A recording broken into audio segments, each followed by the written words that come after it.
everyone, and welcome back to the Brightworks in another match of Beyond All Reason. Today I've got a match that was recently played in the Bar Fight Night X, the 10th ever Beyond All Reason Fight Night. Usually these are held on Saturdays, so definitely tune in case you're curious. This was the one that I was actually asked and invited to host. It was a grand old time, and I absolutely knew that I had to cast this game as soon as it came up. So today we'll be taking a look at some powerhouses going up against each other in a 3 versus 3 format, and going up against each other on one of the biggest maps that there currently is. It's Glacial Gap, a map that is usually played 8 versus 8, and even in 8 versus 8 has tons and tons of metal. These commanders here are going to be vying for control over a huge sum of resources. So today, spawning is the blue team leader. We'll meet all our players today, but our blue team leader spawning at 53 open skill with a star chevron as well. It's none other than Pro Randy. One of those old school cool players that knows exactly how to play this game. Going for a 1-mech start here is interesting, but I guess well worked out the build order here. Going for a couple of wind turbines too, and getting one of those resbots out immediately to start eating up some of the wreckage here. Very interesting indeed. Spawning in the water here for the blue team as the green commander, it's the Naval player who goes by the name of Pro Daywalker. So you can see this is the Pro clan. In fact, I believe that's what their name was. Or was this Pro Oldies? Anything. Or anyway, something like that. The green commander here, Daywalker, going to be going for some of those Cortex naval boats. Boat spots, boat units floating their way across the high seas. All the way on the other side of the map, we have Pro Shaman. Or on the southern side, I should say, of the map here, we have Pro Shaman. So this is interesting. This is one of the things that I was curious to see what the decision was going to be. It's Pro Shaman, the Cyan commander here, hailing at 29 open skill, the bottom of the barrel here for the blue team, and still way better than most other people that you're ever going to see on the ladder here. Pro Shaman going to be showing us how a little bit of Cortex air gets done. All the way on the other side of the map, leading the Drunken Pirates. That was the name of their team during the 3v3 tournament, and I'll explain why in just a minute. It's Angry Strawberry herself, going to be leading with 35 open skill, actually tied with Reed Sweet here. Definitely shows up often in the Brightworks community, and I'm always thrilled to see her, because she's got some fabulous plays. So I'm very curious to see exactly what's going to go down right here between Strawberry and her opponent, or her teammate, rather, in Armada Yellow, Reed Sweet here. Now, spawning in the water, know him, love him, and fear him, it's Vanaja, the drunken pirate himself, probably who this team was named after, well known for their extremely powerful naval play. Going to be using the commander to expand onto land over here, and then using the boats, obviously, to contest the high seas. This should be really interesting, because with one commander controlling all this land economy and the naval economies, Vanaja's navy is going to be massive, whereas over here, Shaman's economy is going to be splitting in half with what Daywalker otherwise would capture for essentially an even match right there. Now, the other thing that's really strange here, the other thing that's really weird to me, is that Vanaja's going for Armada boats. Yeah, we would usually see Cortex boats, but apparently thinking that maybe on this wide open map, it's going to be worth it to go ahead and go for some of those very, very maneuverable Armada boats in the early game here. Gunboats up against a skater right now. The skater quite a bit more expensive. You pay a lot extra. You pay basically 50% extra as opposed to a gunboat for the anti-air capabilities. For what it's worth, though, it's also a little bit sturdier there. The Dolphin out of the lab will be enough to shut down that early gunboat. Vanaja making sure to shut all this down before any real aggression comes across the map. Riptide's up and running already. Going to be fighting the high seas. Strawberry on defense. Setting up some tiered LLTs here just to make sure that no run-bys are possible. Retreating the forces backwards to lull the offensive units into a sense of comfort right here, and those blue units are going to take a really unfortunate trade. Nicely done. Strawberry's got to be happy with the way that fight turned out, using the Resbot to eat up some of this metal while it's back here on vacation, and then surely sending it out to the front lines once more. Reed Sweet and Strawberry expanding forward with the commanders here, so these are going to be safe expansions. We have LLTs coming up as well. All of this is to say that this is a 2 versus 1 on this northern side. Yeah, so Randy obviously can explode the economy outwards here. Can you tell that I'm a little bit excited for this game? I've been looking at this replay all week, excited to cast it, and I think now is finally the time. Celebrating this fine Wednesday afternoon with a little bit of top-tier bar. Randy going to be showing us some 2 versus 1. So with the expansions on the northern side here, we can explode the economy exponentially, obviously, with all that metal income. These are 8 metal per spot, right? It's basically a starting economy. That means Randy is going to be pulling in 4 times that amount of metal, right? So we're going to need tons of constructors expanding wind turbines, solar panels, all sorts of other stuff. In fact, you can see the blue team commander managing to spend that metal is so impressive. With how much metal there really is to put down on the field here, we're talking about 16 metal in the early game is massive. Wonder what the unit of choice is going to be here. For a commander that's Armada, one option that I would love to see more are Centurion. Centurion can find really, really fabulous value, especially in this early grunt gameplay. The problem is they have to be in the right position and at the right time. You have to make sure that you have exactly the right amount, and you have to have them in the right spot at the right spacing. It's very, very dependent, and on a map with this much mobility, that can be really difficult to pull off. But certainly, I guess if you have a commander covering one half of the field here, it does narrow down the width of that track you have to keep hold of quite significantly. Bomber heading across the map right now. Looks like it's plugged directly into the base over here of the yellow commander. Going to try and go ahead and bomb that base. I would like to see this queued a little bit higher up right now. Yeah, the bomber's kind of just flying directly overhead. I wouldn't wonder if maybe we're going to see some anti-air turrets popped up here eventually. Change of targets right here? No, we're still planning to go for the mexes. Okay, not the end of the world, but it is shown right now. Will it still find some value? I'm not so sure. Shuriken shared here to the green commander to keep their air, keep their naval units safe. I guess it could keep their air units safe as well, but the anti-air abilities of the skater, not impressive, but certainly sufficient to shoot down those very light T1 drones. There we go. Anti-air is indeed built. Actually, we're not going for turrets. We're going for amphibious anti-air bots, the crossbow. I like that quite a bit, actually. Crossbow, obviously mobile anti-air, which means you can reposition them, maybe closer to the front. Might be what the yellow commander read suite is thinking here, and indeed, those are going to step forward. I like that quite a lot. Obviously, shutting down that air before it damages your base is ideal. Nowhere near the end of the world here, though, for the yellow commander. A single mech goes down, a solar panel and a wind turbine are scuffed up. Not a problem whatsoever. At this point in the game already, that is basically peanuts compared to the total amount of metal that these commanders are pulling in. Vanaja opting not to go for the, opting not to go for these mexes back here. I guess thinking that it's going to be too much time. I wonder what the plan is with the commander out here on the high seas. We do have submarines coming up as well. That was a strategy that we saw employed recently. Gosh, was that a 2v2? I can't remember exactly the game. Maybe it was a 1v1. Essentially, it was a naval contest. Maybe it was an 8v8. Man, casting so many games recently, I'm losing track of them all, eh? Trying to record a whole bunch before I actually have to move. Trying to make sure that you guys get your fix, and I do too. Submarine finds the construction vessel. That's unfortunate. Losing the construction boat there is a bummer. Mexes will fall over here as well, and it's exactly the reason we want to go for these early submarines. Their ability to pop the early game economy right here, but also to deny those very, very precious res submarines. It's really important. This one thrown away right there. Daywalker loses the submarine to the submarine forces, the eels right here for Vanaja, who's more than happy to go into some of those normally too expensive submarines in this match where you actually have a tremendous boon of metal. All right, Randy's establishing a front line right here on the southern side. Grunt's protecting the northern side, trying to make sure that there's no way for a push to connect. Reed Sweet, meanwhile, going for a vehicle lab on the front line. All right, looking to do that dual play. This is, again, one of the options that you have when you have essentially twice the economy that you normally would. Of course, you can go ahead and go for multiple labs. Now, sometimes we see the same lab. We see multiple bot labs, multiple vehicle labs, that sort of thing. It was a beautiful fight down here. Submarines targeting down the destroyer, prioritizing the destroyer because, of course, the frigates have no way to attack them, means that this control of the wreckage field is now well in the hands of the orange commander. A nice strategic move right there, analyzing the composition of the green team and making sure to take well advantage of it. With that destroyer out of commission, yeah, these frigates are in a dire way. Suddenly, those submarines are getting so much value right here. Beautifully, beautifully done. Ball of forces moving on the northern side. Again, we're going for vehicles, which does mean that medium tank ball is an option. And like I was saying earlier, diversifying your forces does open up quite a lot of boundaries, right? You can imagine that the blue commander is going to rely heavily on static defense here, being that it's just one commander. There's only so much APM, despite these commanders moving across their keyboards as if they had multiple hands and multiple feet. They are still human. Yeah, they only have one set of hands, one set of eyes, right? So there's only so much they can do. T2 lab right there, I believe, was spotted by Strawberry. Yeah, indeed. Scouting that T2 lab is very important. Seeing that it's up on the front line, first of all, but also that it's coming up at this timing. Grunt's pulled to take down the entire bot army here of Reed Sweet. Medium tank's still up and running right now, though I think there's probably a joint effort underway to push back this commander. Oh, Strawberry diving forward. A sacrifice from Randy.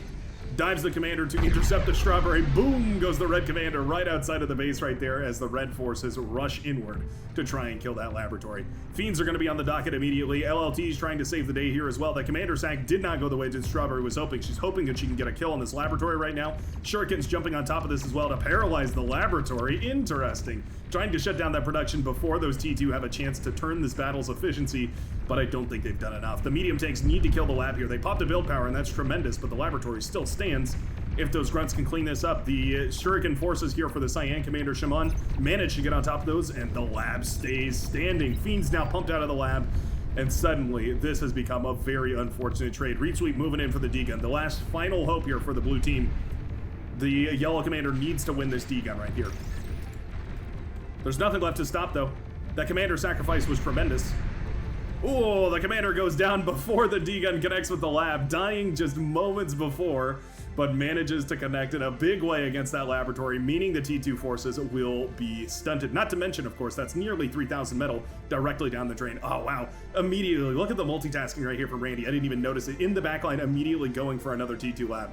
Realizes, analyzes, and recognizes that this is going to be a lost cause on the front here, and instead notices and manages to put up a T2 lab immediately. Reclaiming some of that metal here in order to go for that.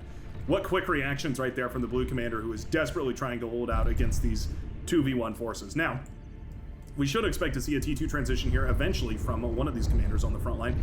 It looks like mostly just T1 for now. Maybe after this Geo comes up, Strawberry will feel comfortable enough going for that T2. Maybe once we're claiming some more of these corpses over here.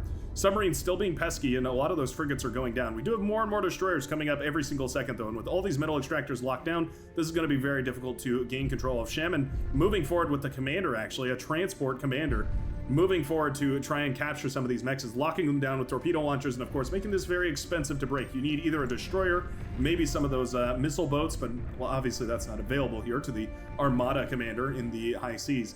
And it is such a bummer about these metal extractors back here. Oh, looks like the commander is queued to go grab those. All right, must be bugging Vanaja as well here, thinking about the potential hundreds of metal that could have been in his back pocket, and unfortunately is not.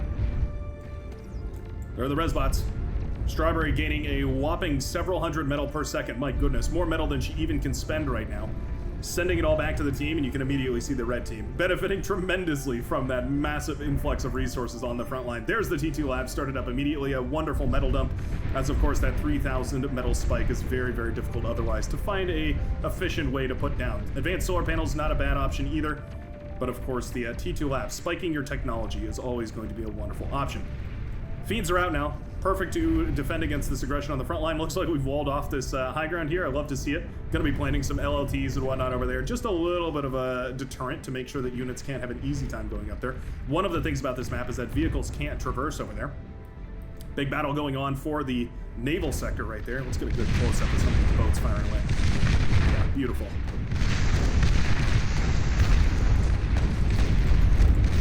Oh, lost my boat. There we go.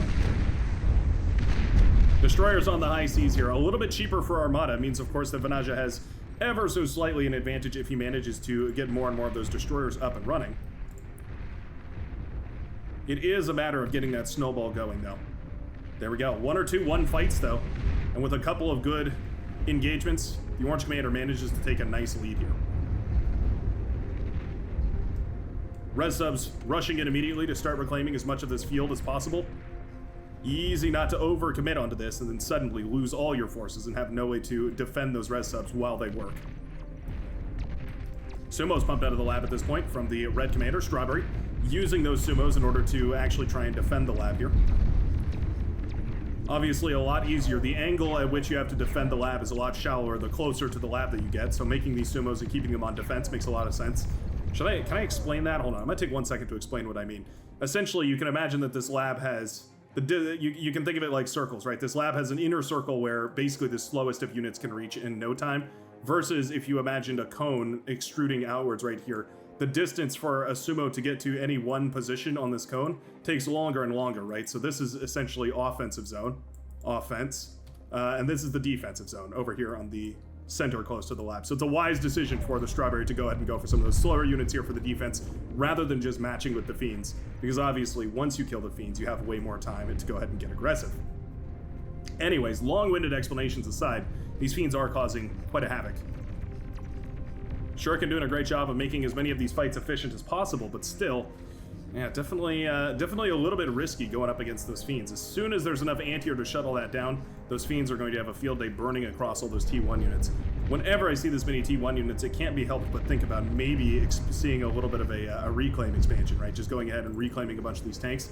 Resbot's moving into position. I wonder if that's what we're thinking about here. Maybe it's just an anticipation of this battle that's to come. T1 forces sprinting forward right here. Apparently, Strawberry no longer concerned with them, mostly interested in just trading them out.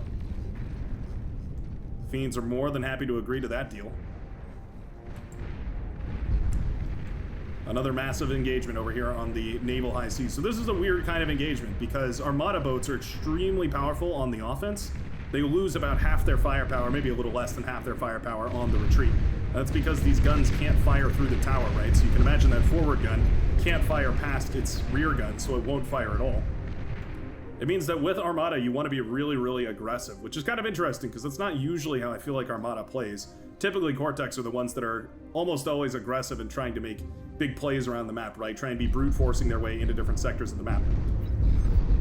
Mass Orca stepping forward right here, launching a barrage of torpedoes towards some of these boats. The destroyer is happy to engage against this, but it is a lot of submarines.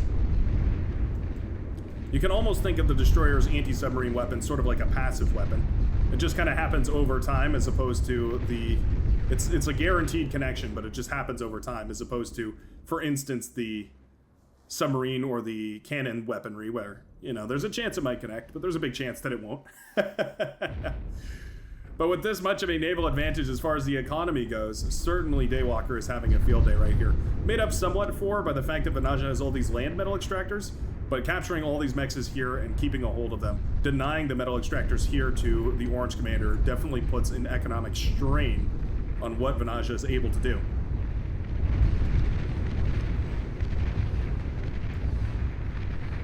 Boats constantly trying to cycle in and out of effectiveness here. Submarine narrowly escapes right there, and Daywalker's commander will be repaired. The res subs underneath make all of this possible. You can see, while resurrecting, several hundred metal per second coming in for each of these teams here. I'm so curious when you make the T2 transition using this much metal. At what point does it become efficient? Destroyers trying their best to fire away. Yeah, those res subs under fire right now, though. Oh, I love the inclusion of the submarines. The submarines lend you so much forward firepower because they can reach a lot further than the depth charge launcher of the destroyer. It means that they can take down those res subs, pressuring them off of the reclaim field here, where otherwise your destroyer would have to do that and it would leave itself extremely exposed. What a cheeky engagement here. I wonder what the queue looks like for Vanajah. 1 destroyer, 2 res subs, 3 frigates, and 1 skater. A inclusive composition, certainly. The red team, by the way, with a fabulous land presence. Economy's about rough and neck, which is a little bit surprising, or about neck and neck, I mean. Roughneck, I guess I'm thinking of the T2 Armada gunship. About neck and neck here, which is pretty interesting considering, of course, that it's a 2 versus 1 on this northern side. You'd expect double the scaling on the northern side, but I guess it is important to consider that, of course, each of these commanders is scaling with half the power. Destroyers continuing to harass here. A lot of these boats are very low health, actually. Yeah, the Green Commander very low on HP on a lot of those frigates. It looks like a massive navy, but as soon as we start taking the engagement here, a lot of those boats are going to go down. Easy to have overconfidence in your navy, too, and accidentally read this incorrectly. Broadsiding right here is extremely effective, and just like that, destroyers melted down in instants. Beautifully done. The Cyan Commander is still transporting around the map all over the place. This Commander's gone on quite a loop here. Going all the way around the map, all the way over here, and then around and all the way back north and back again. All over the place. Mass Mammoth, going to be the Damawa in front of the Strawberry Forces. For what it's worth, finding immense value. Oh, accidentally shooting their Spybot brother in the back of the head. An uncomfortable moment there, certainly, as these Mammoths start to push forward. Sheldon will be the name of the game behind this. What kind of composition are we going for here? Mass Sheldon. All right, 92 Sheldon on the queue right here for Randy. It's always funny seeing the difference between different ideologies as far as queuing units go. Some like to queue 100 units and then interrupt the queue and just switch it over to something else. Some people like to make a queue and then be set in stone, sort of like Vanajah here, where he just queues a destroyer and frigates and skaters and just knows exactly what units he's going to want preemptively. It's pretty funny seeing how that works. An unfortunate trade right here for the Green Commander. My goodness, what a wonderful engagement for the Orange. Manages to jump on top of tons of the frigates right there for the Green Commander, leaving very, very little condensed firepower here available for the Green Commander. Reinforcements coming up from the backline right now. We're slowly making our way into a destroyer-heavy composition. Vanajah fighting tooth and nail to keep that from happening, of course. Both commanders need the frigates in front in order to soften the blow from a lot of these units, especially the submarines under the water. But ideally, you would just have pure destroyer and you would engage from outside the range of half the army of your opponent. It's a dangerous dance. Daywalker in a little bit of trouble here. Ugh. Always gets me a little nervous to see that commander that far forward, especially the naval battle where one or two bad engagements can really turn the tide. Losing a commander on the front, especially if it damages your army, can be a huge pain. Beautiful control right here from the green commander, though. Keeping the boats in line with the submarines and allowing them to engage. Destroyers overhead, though, having a field day. There we go. Most of the submarines do fall. Destroyer's pretty happy to blow those apart. Oh, nuclear bomber connects with most of the boats right here for Daywalker, leaving that navy in shambles. Beautiful connection from the yellow commander. Reed Sweet making a hard pivot into Armada T2 aircraft is going to go ahead and pump out one of those nuclear bomber and send it as a support vessel to go destroy the naval units. Hard to find better value than that, blowing up the navy of your opponent's team, or of your opponent's naval commander, that is. Destroyer here trying to take apart Daywalker's commander. 40% HP remains on that bad boy, and those depth charges, they mean business. Daywalker forced the cloak right here. Ooh, depth charge. He wants it. He wants it badly. 9% on that commander, but he will escape with his life. The reinforcing forces will pull forward here. Forcing a clump of forces means, of course, that atomic bomber has another target. If it could find it, it'd be great. Atomic bomber coming in up north. Oh, boom goes the bomber. Nicely done. Deployed against a whole bunch of Sheldon on the northern side, finding a bunch more value. Beautifully done right there. Excellent control from the yellow commander, using that nuclear bomber to go ahead and put on some pressure. Another area that nuclear bomber might be extremely useful is over here. Vanasha finally sparing some forces to go clear this up. I love to see it. We do need a skater or something over there for a little bit of vision. Daywalker, and a little bit of trouble too. And Strawberry getting her toes wet in the water here as well with a couple of ducks. Everybody's favorite submarine, the Duck, the most powerful submarine known to Cortex kind. Boom goes the commander as those ducks waddle within the shield generator, the cloaking generator's field of effective range. And it does mean that the commander dies right out there in the front line, leaving a vulnerability in the armor right here for the green commander. Now forced to retreat and a little bit wary of the fact that that bomber is still out there, still lurking, and still ever prominent. Nice spybot connection right there against the ground forces of Strawberry. Wow. These commanders moving at 1,000,000 miles a second here, trying to micro multiple armies at once. You can see Strawberry sending in the ducks here while trying to micromanage a field of forces on the front line here. What a beautiful, beautiful volley of spybot connections, though. My goodness.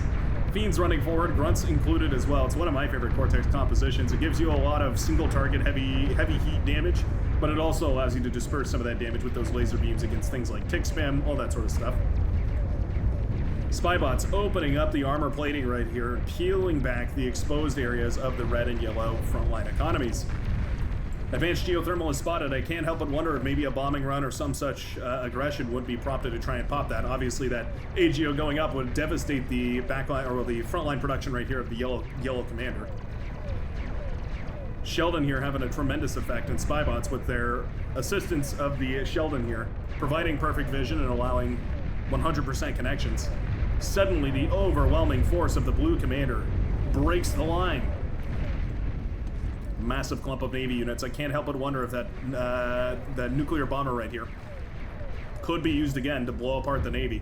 Only takes one or two good connections with the nuclear bomber in order to completely turn the tide of a fight around. Vanasha obviously feeling very comfortable at this point, though. Actually going into a T2 lab. Interesting. Gonna use that T2 constructor, probably most likely here to go for some T2 mexes. Boost that economy up a little bit and try and get things up and running. With this area cleared out, it opens up the throws for Vanasha to push forward.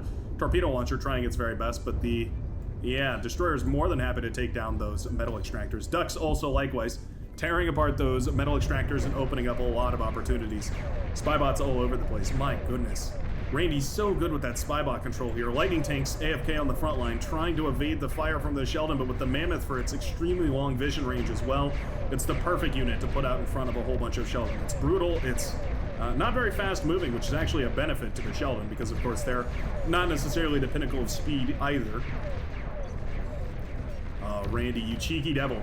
Moving the spybot in and detonating it on the lab here in order to shut down production. Not that it matters though, with the AGO popping just like that, all of the forward T2 production for the yellow commander goes up in smoke. T2 lab still up and running, so we can of course obviously always go for some of this, but nowhere near enough build power back here. Are we out of cons? No, we have some console back here. We could certainly go for a little more build power. Very, very slow build progress in the backline right here. A little worried for what that could mean for the Yellow Commander. Another juicy connection. I just barely missed it, but a juicy nuclear bomber connection against some of these units. Still a lot of frigates up and running, though. Maybe not as juicy as I imagined. The Orange Commander still trying to push forward right here. Loads of metal extractors. We're going for a res right here. Loads of metal extractors to be claimed. Love the res on the commander because, of course, that opens up the opportunity to, go ahead and build those mexes with the Frontline Commander. EMP on this lab right here. So brutal. You can see 31 seconds left on this laboratory. With the Mammoth paralyzed, nothing will be constructed here, but even still, 25 seconds remaining before that laboratory ever comes back online. And 30 seconds in a game like this means the world of a difference. Mammoths at this point have almost all petered out for the Blue Commander. There's still 2 more on the front line here. The last Mammoth for, the last and only Mammoth for the Red Commander. Still trying its best. EMP Bomber coming across the face of some of these. Having a very hard time. Backline defenses have been well established. I can't help but wonder if maybe swapping this over for a Cerberus cannon wouldn't be a slightly better maneuver, just to make sure that it won't devastate all of this very, very expensive economy around here. The Bulwark quite efficient for defense here as well, though. And with the pop-up turrets in front, it's going to be very difficult for any units to push forward into this without staying outside of range here. Sheldon obviously can, but they won't. And with that EMP bombers, connecting in a big way. Yeah, Scorpion turrets finding a lot of value. Persecutor cannon coming up here as well to threaten back those Sheldon out of range of the Scorpion turrets. Basically a perfect defense. But my goodness, what a wonderful push right here from the Blue Commander. Cracking the lines and then using them in order to break through. Resbots moving forward now to try and resurrect. I'd love to see these mexes resurrected. Meanwhile, ducks have popped up on the enemy side of the map, blasting down some metal extractors. Not the end of the world, but obviously a punishing movement right there. A punishing play from the Orange Commander, making sure to shut down a little bit more of that economy from the Cyan Commander. Across the map, metal extractors left, right, and center that need to be reclaimed. Look at these cheeky resbots up here for Reed Sweep. Long since abandoned, but certainly could find some value. Maybe resurrect or reclaim some of these units. Probably reclaim some of these units. There's no way they're escaping from here. Recon planes sent out here. Trying to expand the vision of the blue team. Not going to find much purchase, though. And my goodness, look how quickly these metal extractors have been set up. Mex is claimed by Vanaja, and now suddenly the Pirate is up to 158 metal production per second, compared to only 84 Daywalker. It means that the Orange Commander can afford to be a little bit wasteful. Yeah, this composition is basically the end game. We've transitioned into the highest tier of T1 units, just pure destroyers. You can see they're still pretty effective. Even against the Buccaneers, those T2 cruisers, they are very, very efficient. 880 metal up against 1,000. The Buccaneer is quite powerful, and it does have quite a lot of range, but the Destroyer can certainly blast those down with a single volley very quickly. And there we go. The units are pulled. Skaters rushing forward, proccing a little bit of flanking damage here as well, or triggering some flanking damage. Someone actually commented something lovely, which was actually what procs stand for. It's programmed random occurrence, I believe is what it was. I had never known that. Pretty interesting, though. Doesn't refer to what's happening here, though, as the flanking bonus is triggered by units attacking from various different angles. But just like that, the entire Armada, the entire navy of the Green Commander is ravaged here. Just a couple of Buccaneers remain standing to defend against this. The Destroyer is still firing away here. Gonna try and prioritize the T2 laboratory, and I think that's exactly the right idea. Shutting off that production means no more reinforcements, and so as inefficient as these trades may be, they're never going to be efficient enough to kill the Orange Commander. Just like that, T2 lab crumbles, and the naval battle is won. Reinforcing this front line with a couple of Mammoth here, trying to establish something resembling a nice cohesive frontline wall of units here. Not bad whatsoever, but already a capital ship is on its way. This capital ship spells the doom of the blue base right here. Obviously, everything within range of that capital ship over here on land is going to be forfeit. We need shield generators, and we need them yesterday evening. Res subs eating up as much of this wreckage as they can, while the Buccaneers are distracted trying to clean this up in the back of the base here. Doing a fabulous job of it, eating up thousands and thousands and thousands and thousands of metal, as Vanaja puts the finishing touches, finishes the spray paint coat, the little orange finishing marks on the next capital ship floating its way out of that T2 laboratory. Spybots here. Perfect for vision, but revealed here by the grunts moving forward. Strawberry retreating backwards and continuing to spam out a whole bunch of T1 units. getting ready to reinforce a proper T2 transition by just going ahead and going for a bunch of T1 spam on the fronts here. Buccaneers eventually cleaning a lot of this up with a couple of skaters in the backline being pesky to this laboratory over here. The Green Commander's still sticking in this game, but certainly as soon as these capital ships find purchase, they will spell the doom of the blue team. It's about time to start thinking about Hail Marys. Nuclear missile launchers are one that come to mind. Those are usually what ruin my day when I get into a decent position. Other options include killer bombing runs or cheeky spy bot plays or spy unit plays, spy tanks for instance. Shiva's marching under the water here, trying to take advantage of their amphibiosity in order to sneak their way undersea. Apparently abandoning that plan, though. Sending a couple of amphibious units under the waves over towards the red and yellow bases wouldn't be the end of the world, of course. There's not really mass torpedo launcher, yeah. There's a couple of radar stations that might detect things moving under the waves here, but all said and done, actually not a lot that would detect these T3 units if they were under the water. But of course, as a Cortex commander, really what you want to have is a bunch of those Marauder, and they just don't have that technology discovered quite yet. These cheeky Lazarus have just been hanging out over here for this entire time, finally detected by a bot lab of all things. Eventually going to be in a position where they might find some action. The tick spam marching forward though. Twin guards, or just regular guards, essentially what you'd want for this sort of scenario. Shiva, not so much. You can get away with Karganeth as well, but they also struggle against a lot of this, and there we go. Capital ship now blasting away at this laboratory. Popping the build power right here of the blue T3 gantry on the front line means, of course, that those T3 units are going to be slowed down immensely. This is the last-ditch effort right here. The Shiva need to find value. The Sheldon, the antiquated T2 tech, trying to find some value right here. They need to find some purchase before these capital ships ruin any chance of finding value left in this game. Economy still roughly neck and neck. Depends a little bit on reclaim here. But certainly having a lot of these mechs denied in the middle of the map is hurting a large portion of the red and yellow economy on the northern side. Capital ships still firing away. The Armada capital ships with immense range and dual firepower cannons, capable of offshore bombardment of an unparalleled scale. EMP bombers connecting, hey, massive EMP bomber connections right there, connecting with that core ball of Sheldon, allowing for grunts to get underfoot, and of course that means that the Shiva are going to start doing a lot of friendly fire damage, which is always nice.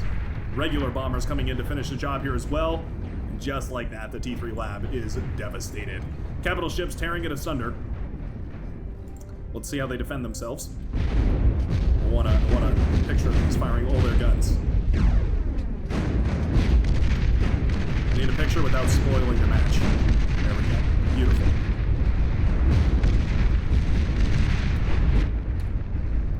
Epoch, the name of the capital ship, and you can see once you're within range of the Epoch, it gains quite a fire boost. These triple cannons, these three-headed cannons that are mounted on top of this Epoch, can all lay down different degrees of firepower, different angles of firepower, right? So the Epoch is definitely similar to a Star Destroyer, is kind of the odd comparison that I want to make. All of its firepower can face forward at the same time. Its strongest firepower is all facing forward, so when it's engaging the enemy directly, that's when it's going to be at its strongest. Again, interesting for Armada, but I suppose it's a little bit different, the naval game versus everything else. Submarines have been sent as reinforcements right here for the Orange Commander, not willing to step forward with these capital ships until there's enough anti-submarine power. A wise decision, of course, because that submarine ball can definitely blast down capital ships before you ever even know it. Shields were never built, which is a bit of an interesting choice here. Loads of T2 constructors all trying to throw together a shield at the very last second. 400-ish metal per second right now for the Blue Commander, and still having struggles putting it all out on the, or actually not struggling to put it all out on the field, but struggling to put it in the right locations at the right time. T2 bombers coming in, and coming in hot. Bombers connecting with the fusion reactor on this front line, but also scouting those T3 fusion reactors in the back, the advanced fusion reactors, cranking out energy left, right, and center for the Blue Commander to spend. T3 Lab has been rebuilt on the northern side right here. Love to see some reclaim going about, maybe just a slew of T1 reclaim bat spots to go eat up a whole bunch of the metal over there. Shield generators in tandem, though, will be enough in order to block some of this firepower coming from these capital ships here. Wow, but it looks like the pressure is mounting, and with those capital ships pushing forward, with the naval game lost, and with the encroaching force of mammoths marching forward, apparently it'll be our red team who sees this victory in this match beyond all reason. What a cool game between powerhouses. Always fun to watch some proper high-level players. Let me know what you thought about it down below in the comment section. Be sure to tune in to those Beyond All Reason Fight Nights for more top-level gameplay just like this. Thanks a ton for watching. Sure hope you have a fabulous rest of your day, and I will see you in the very next one. Peace out, everybody.